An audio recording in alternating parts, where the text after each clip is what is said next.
Peut-être que Limbi nous a donné la bonne occasion pour mettre les points sur les i sur l'histoire de notre pays et les responsabilités. Première chose, l'UPC n'a pas décidé d'aller au maquis. C'est ça. Après les émeutes de 1955, le professeur est là, on a contraint l'UPC au maquis. Et c'est même l'une des raisons d'une certaine impréparation au maquis. 1. 2.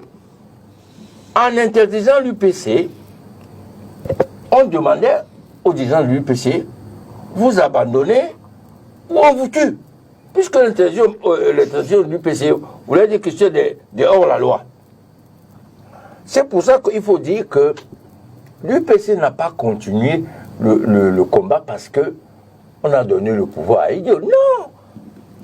Même si on donnait le pouvoir à Idio, et que Idio était sur le sillage des revendications de Camerounais en ce temps-là, et l'UPC l'a prouvé en 56 ou avant, sa disponibilité à accepter les compromis. Donc on ne peut pas aujourd'hui dire que l'UPC était intransigeante, sauf les imbécilités de Mesmer, qui dit qu'il faut couper la tête aux UPCistes. L'UPC, la table ronde, la main tendue, tout ça, c'est l'UPC. Et les dirigeants UPCistes étaient d'une disponibilité au dialogue qui ne peut pas aujourd'hui leur donner le terme de gens radicaux, extrémistes, etc. Il faut faire le point sur les i. Tant mieux aujourd'hui, notre jeunesse va l'apprendre. Troisièmement, on n'a pas un problème avec Elimbi Lobin. C'est pas Elimbi Lobin, Epsilon n'existe pas. Le problème, c'est que sa déclaration a une insinuation. Et il l'a dit de façon explicite. Elimbi Lobin parle les Bamileke. Tous les Bamileke n'étaient pas à l'UPC. Est-ce qu'il faut mettre cette sortie sur le compte du tribalisme? Mais puisqu'il a dit plus grave de l'excitation à la division, à la haine tribale. Il a dit. C'est ça, c'est grave. Tous les Bamileke n'étaient pas à l'UPC. Il faut le dire. C'est comme ceux, je ne vais pas les citer. Aïdjo n'était pas à l'UPC, par exemple. Certains, quand ils parlent de ils disent nous les Bassa on a lutté. Les Bassa n'ont pas lutté. Certains Bassa ont été à l'UPC. Il faut le dire. Donc l'assimilation en disant les Bamileke de l'UPC ont pris des terres dans le Mongo. C'est un scandale. Parce qu'il y avait plein de Bamileke anti-UPCistes notoires. Et on a même baptisé le département au nom de certains, comme l'UPC, est-ce que l'UPC c'était un parti tribal? Mais il aussi a parlé des Bamileke de l'UPC, il n'a pas parlé de tous les Bamileke. Non. Il a dit que le combat de Wandje dans le Mongo, c'était pour servir les intérêts des Bamileke qui prenaient des terres aux responsables du Mongo. Je suis du Mongo, je connais ça. Mon père a été attaqué pendant un parti tribaliste. Non, le PC ne pouvait pas être ne pouvait pas être un parti tribaliste. D'ailleurs, quand vous regardez la direction de l'UPC, est-ce que vous avez un sentiment de problèmes tribaux dans l'UPC? J'ai eu le message. Le secrétaire particulier de Wandje, c'était Makembentolo de Dibomari comme Elimbi. Adolphe Makembentolo. Comment le principal responsable, et où il a envoyé? Il n'a pas envoyé Makembentolo dans le Mongo.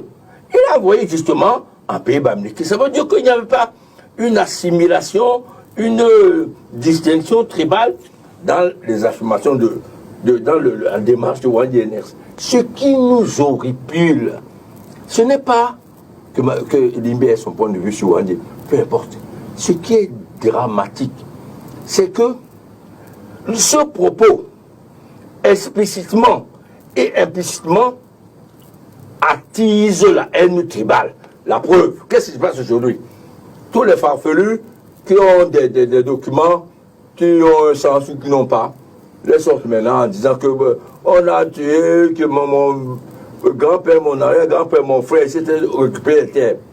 Et certains documents montrent même que la complicité dans ce brigandage par des bandits se réclamant de l'UPC, ce qui était faux, était sous la corruption des autorités administratives, les gendarmes, les policiers, les préfets, qui ont donc participé à cette expropriation faite par des bandits. C'est ça qui est extraordinaire. Alors que Limilo Befas, cet amalgame, etc., est scandaleux. Parce que historiquement, c'est faux. Politiquement, c'est très, très dangereux. Très bien. Le professeur avant Monsieur Signé. Alors, professeur, après plus de 58 années d'indépendance, pourquoi est-ce que, je précise également que vous êtes un fils du Mungo, en plus d'être un historien, pourquoi est-ce que... Il n'est pas qui souriait. Le professeur a passé des années dans les camps de concentration. Effectivement. Il faut le dire.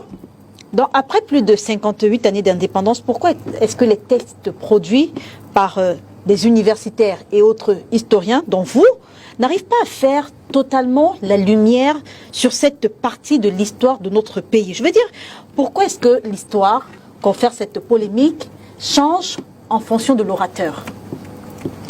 Merci de me donner la parole. Ce que je vais dire, c'est que il y a de très bons textes, c'est-à-dire des mémoires, des thèses qui ont été produits par des universitaires, par des étudiants, mais qui ont produit des mémoires, des thèses, mais aussi par des enseignants. Oui. Le problème, c'est que... Parce qu'aujourd'hui, avant vous, j'ai discuté également avec des historiens, mais je peux vous assurer que le regard sur cette partie de l'histoire du Cameroun n'est pas un regard qui va dans le même sens. Ils ne disent pas exactement la même chose. Dans quel sens? Dans le même sens que... Il y en a qui soutiennent qu'effectivement l'UPC aurait commis des exactions dans le Mungo, tandis que d'autres font savoir que ces exactions étaient commises par des bandes armées. Vraiment, estimer ou déclarer que c'est l'UPC qui a commis des exactions dans le Mungo, c'est ne pas connaître l'histoire de la lutte de l'UPC. L'UPC ne peut pas avoir pour projet. L'UPC n'a jamais eu pour projet de s'emparer, comme certains le disent, des villages des autochtones du Mungo. Comme l'a dit M. Ekane tout à l'heure, dans le Mungo, il y avait l'UPC. Avant l'UPC dans le Mungo, il y avait des bandes armées. Des bandes armées qui existaient également à l'ouest, il faut le dire. Et dans d'autres régions du Cameroun. Et qui ont fait les mêmes exactions.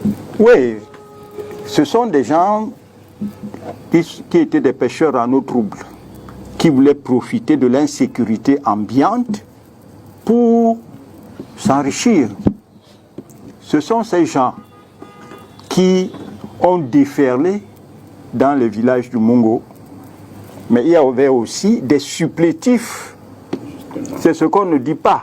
Il y avait des supplétifs de l'armée. Ce qu'on appelait les corps francs dans le Mungo, qu'on appelait commando à l'ouest, étaient plus craints que tout le monde. Je crois que les gens ont tendance à les oublier. Est-ce que les historiens ont rétabli cette part de vérité? Ben oui, j'ai été membre de 2 jurys de thèse l'an dernier qui parlaient justement de ces problèmes. Hein?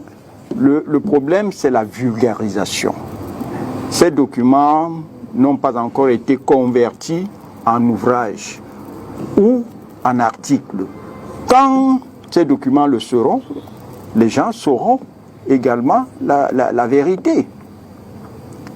Il est dommage qu'aujourd'hui, je ne sais pas pour quelle raison, les gens agitent des vieux démons. Les démons du tribalisme, le démon de la haine. Parce que pour moi, ce sont des ingrédients extrêmement dangereux. Quand on entre dans cette logique et que il y a des réactions, c'est la guerre civile. Est-ce que nous avons le droit de convoquer aujourd'hui la guerre civile au Cameroun. Ce sont les excès, ce sont les exagérations qui font que le climat soit aujourd'hui tendu. Il faut garder tête froide. Ça, c'est extrêmement important dans ce pays. J'étais à une émission la semaine dernière, j'avais posé cette question. Pourquoi c'est maintenant On reparlera du timing, justement. Tous ces problèmes, n'est-ce pas, sont remis à la surface. On reparlera du timing de cette polémique. D'accord. Monsieur Signé, est-ce qu'il faut comprendre que même l'héritage des martyrs aujourd'hui... Monsieur Kanye, est-ce qu'il faut faire le lien entre cette sortie, cette polémique et les travaux de la commission mixte franco-camerounaise portant sur le rôle et l'engagement de la France au Cameroun dans la lutte contre les mouvements indépendantistes et d'opposition entre 1945 et 1971? Est-ce qu'il faut faire le lien entre cette polémique et... Il y a absolument un lien, puisque... c'est maintenant que la France, avec des démarches un peu bizarres, reconnaît qu'elle a participé à une guerre pour empêcher l'indépendance du Cameroun. Oui. Et le pouvoir en place aujourd'hui, fille du pouvoir d'Aïdjo, fait exactement la même démarche. Mais depuis l'hypocrisie de la loi du 16 décembre 1991, où le pouvoir réhabilite le bourreau et la victime, c'est pas la première fois qu'il y a une polémique sur les figures historiques de la lutte de libération du Cameroun. Donc nous ne sommes pas particulièrement surpris par la sortie de Limi, même comme celle-ci est particulièrement scandaleuse. Je voulais reprendre, je suis un peu étonné d'avoir à côté de moi Marlise, qui a milité dans un mouvement avec nous, en clandestinité, un mouvement progressiste, UPCiste, il faut le préciser, et qui aujourd'hui n'arrive pas à être clair sur Wandji. Elle dit que c'est politiquement incorrect. C'est pas ça qui nous intéresse. C'est politiquement incorrect. Il faut premièrement dire que est-ce que c'est historiquement vrai que Wandji c'est un bandit, un criminel? Est-ce que c'est historiquement vrai? Si c'est historiquement vrai, je ne crois pas que Paul Biya et les Français aujourd'hui pouvait réhabiliter quelqu'un qui est historiquement un bandit. Sans cela qu'il y a un peu une contradiction entre les histoires que c'est pas politiquement correct, ce n'est pas vrai. Ce n'est pas ça qui intéresse. Il faut se poser la question, est-ce que le rôle que Wandji a joué dans la lutte de libération de notre pays avec ses camarades de l'UPC est un rôle qu'on peut attribuer à du banditisme?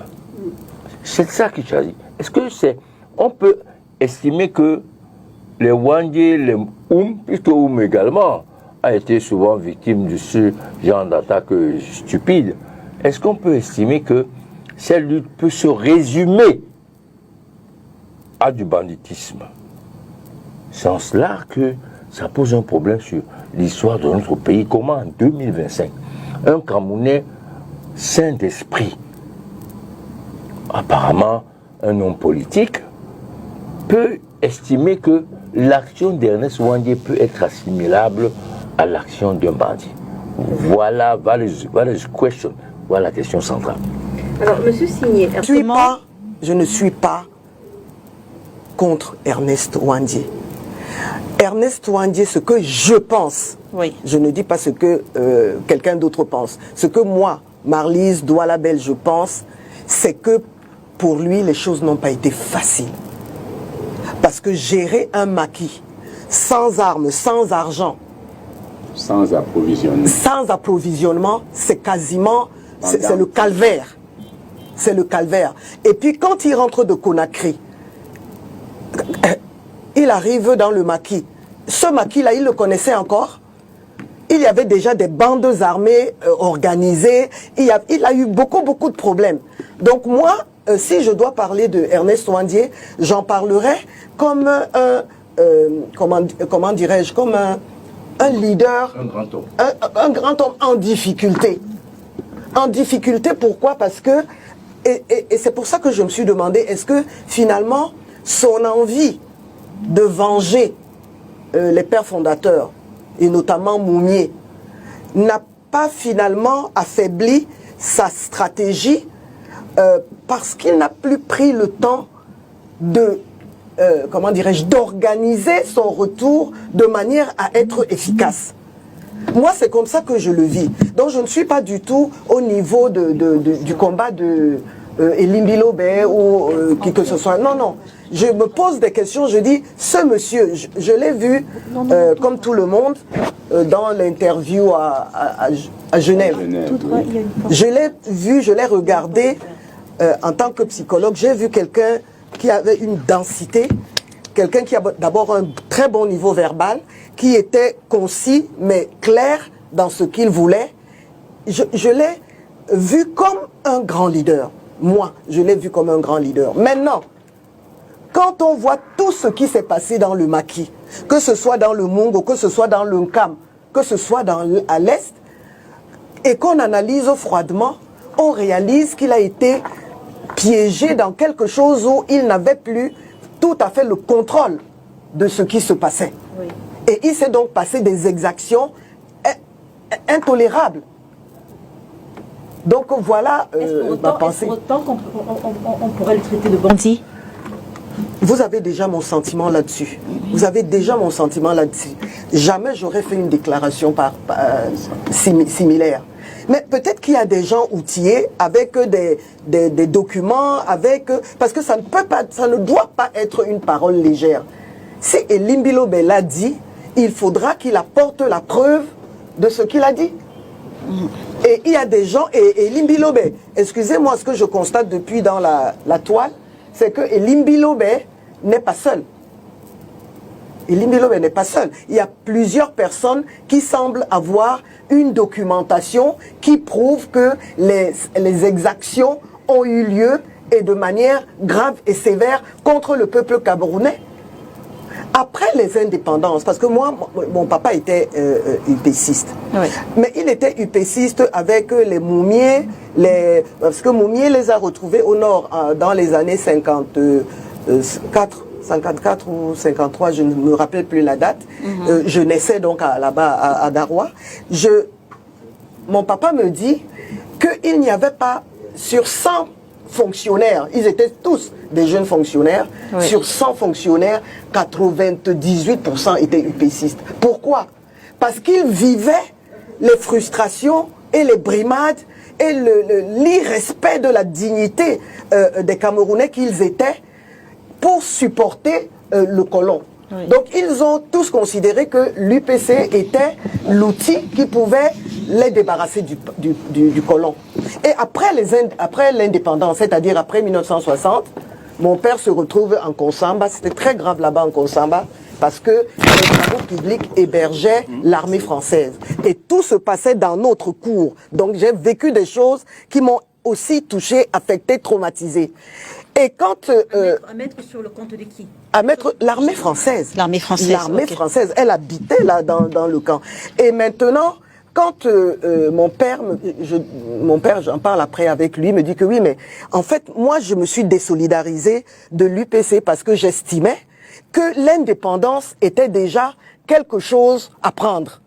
Et qu'on pouvait se contenter de cette indépendance-là pour faire des choses et bâtir le pays, peut-être de manière imparfaite, mais au moins sans qu'il y ait les tueries qu'on a vécues après. C'est comme ça que mon père se désolidarise, et je crois beaucoup de personnes aussi, de l'UPC, après les indépendances. Très bien. Voilà, mais seulement l'UPC, elle n'était pas satisfaite parce que l'UPC avait l'impression d'un dol, d'une tromperie, et il voulait continuer le combat. Mais avec la chair à canon, c'était qui? La chair à canon, c'était les Camerounais, pas autre chose. La chair à canon. Alors je voulais dire, l'occasion fait le larron. Peut-être que Limbi nous a donné la bonne occasion pour mettre les points sur les i sur l'histoire de notre pays et les responsabilités.